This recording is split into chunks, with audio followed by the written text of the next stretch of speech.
I've been working with teachers for 20 years, and for much of that time, I was very critical when teachers would suggest that respect should be your only classroom rule.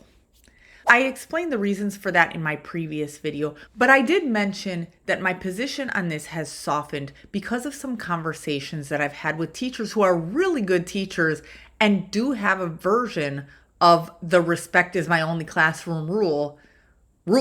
My name is Roxana Eldon.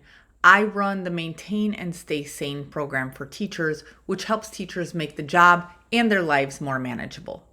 My position on this has softened more recently because I've had some conversations with teachers who I happen to know are excellent teachers. And if you ask them, they will say that respect is their only classroom rule. It really made me think, what is going on here?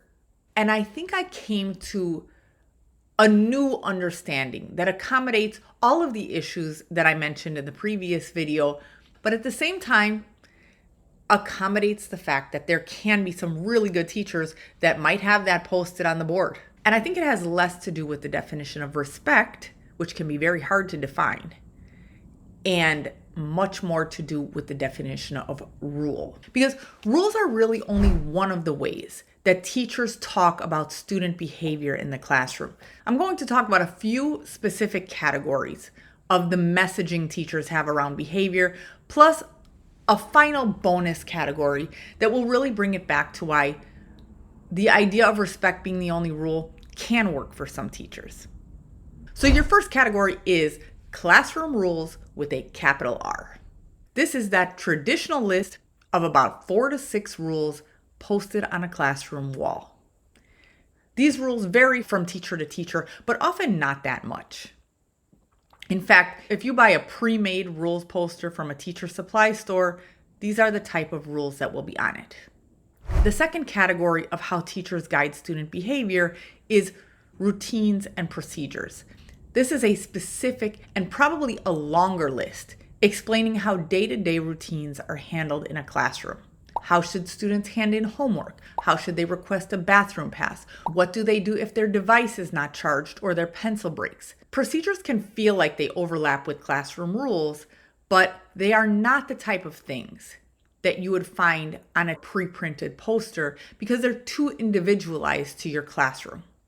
If you're looking for a starting point on classroom rules and classroom procedures, you will find both of those linked in the description below this video. You'll also find a link to sign up for emails from me and get a free classroom management troubleshooting guide. The third category of how teachers guide students' behavior is instructions or guidelines for specific classroom activities. Activity guidelines are even more specific than routines and procedures. These often apply to activities that you only do in your classroom every now and then. So maybe a science experiment or a debate or an art project.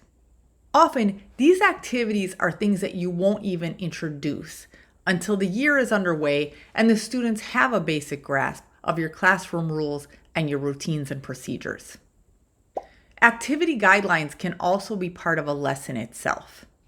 When you're teaching students to do a science experiment or collaborate or give a speech or be a good listener for a speech, all of those are skills that you hope will become part of their lives. They don't just apply to your classroom. And so here you're not just helping your classroom run more smoothly. You are teaching a lesson, and this is part of the point of your lesson, and therefore these things may also be part of the student's grade for that activity, and that is perfectly reasonable. The fourth category of messaging that guides student behavior in the classroom is what I'll call teacher pet peeves. These are just things that annoy you as a teacher. Maybe you don't want your students to call you miss, you want them to call you by your full name.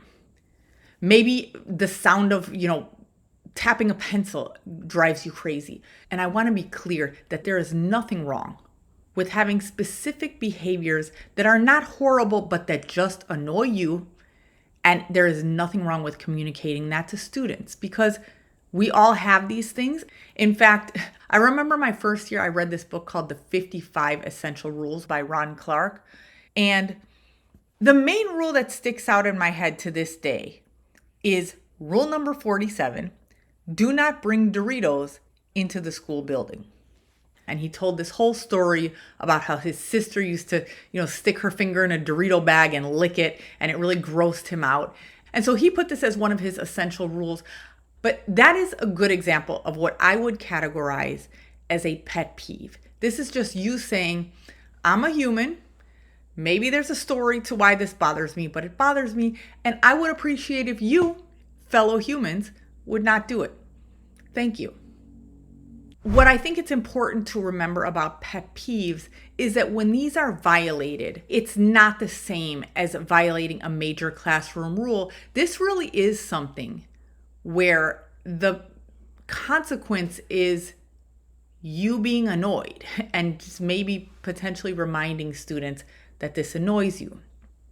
You don't want to get it confused with the classroom rule where this now becomes an ongoing power struggle between you and that one kid who has a habit of tapping their pencil, or is maybe English is their second language and it is more natural for them to say miss or mister. You can remind them, but it's just remember that they are not violating a rule, and they're certainly not violating your one classroom rule, that is respect. Acknowledge your pet peeves and just keep them in their place. The final bonus category of what governs students' behavior in your classroom is pretty much everything else. So all of the things that I've mentioned so far are important ingredients in the recipe for a well-managed classroom. But you already know that there is so much more than that. The behavior in a classroom is affected by the school culture, the teacher's energy level, the chemistry between students, whether there's enough room to get to the file shelves without bumping into the last 2 rows of desks, how well the air conditioner is working, how many days are left until Thanksgiving break, and whether a teacher is currently in a guilt, shame, anger spiral because someone in the teacher's lounge made a comment about how maybe their students don't respect them. So, should respect be your only classroom rule? My answer to that is still no, and it's a much stronger no if this is advice being offered to a new teacher with no clarifying details. At the same time, if you're an experienced teacher and this system is working for you, there's probably no reason to change it. Because your students probably already know that they're not supposed to sharpen their pencil while you're talking. Have a great day. See you next time.